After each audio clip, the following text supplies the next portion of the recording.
All right, I'm sitting inside a 1996 AM General Army truck, old Army truck, but it's barely used. If you look at it, it's got like 5,300 miles on it. And the owner down there, Kevin, looks like he's very low to the ground for a good reason. So Kevin, just give us a little tour of the truck here quickly. Yep, okay. Especially with these giant wheels. Look at these wheels. And These tires are 11 inches higher than the original stock tires. They're Michelin XLZ series.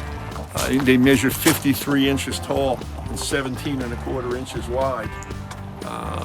wow. Normally they would be very expensive, but you can get a military surplus very cheaply.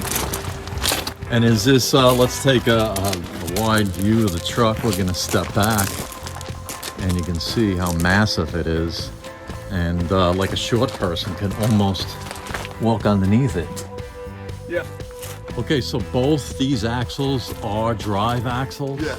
So the truck is basically in four-wheel drive all the time. If you think of it that way. Like six-wheel drive, really? It's six-wheel drive when you engage the front axle. Oh, okay. But it's not meant to do on a paved highway. It's basically for just off-road conditions, sand, mud, snow.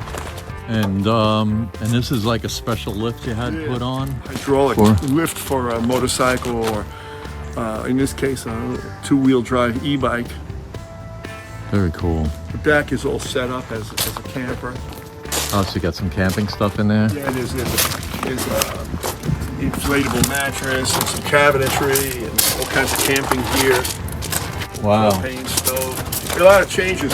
Here on the original truck, there was room for a spare tire slid in here. But because these tires are so much bigger, I had them give me an extra fuel tank on this side. Oh, nice. Instead of just the one on the passenger side. So we doubled the fuel capacity. I'm going to do one video, so don't worry about it. So this is, of course, it's a diesel engine? Yep, Caterpillar diesel. Six-cylinder diesel. Wow. And we've made a lot of changes.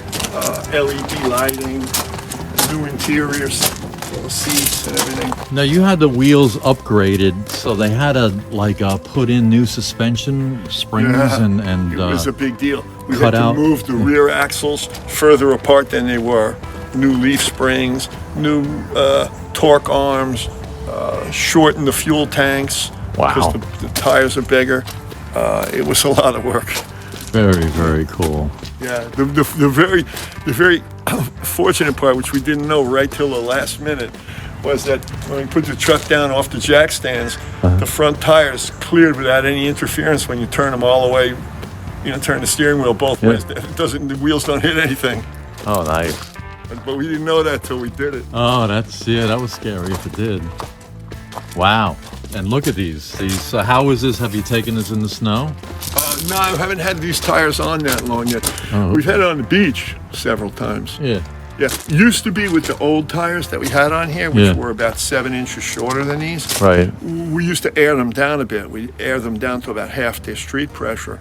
Oh, but one day we were just we crossed our fingers and go, let's just see what happens. Uh-huh. We just drove right out onto the beach without airing these down at all. Yeah, they look pretty buoyant and fat. Yeah, So, and we didn't sink at all. Very, very cool. I'll take a peek underneath. Lay down, look at that. The next Army 6x6 truck that comes standard with this size tire weighs twice as much as this truck. So I figured we should have plenty of flotation. And how much does this truck weigh? This truck weighs about 14,500 pounds. And the gross vehicle weight is about 26,000. Wow. So, yeah. It's pretty overbuilt. I guess you're having a lot of fun with it. We drive it maybe once a week. It's just fun. Take it out on the beach.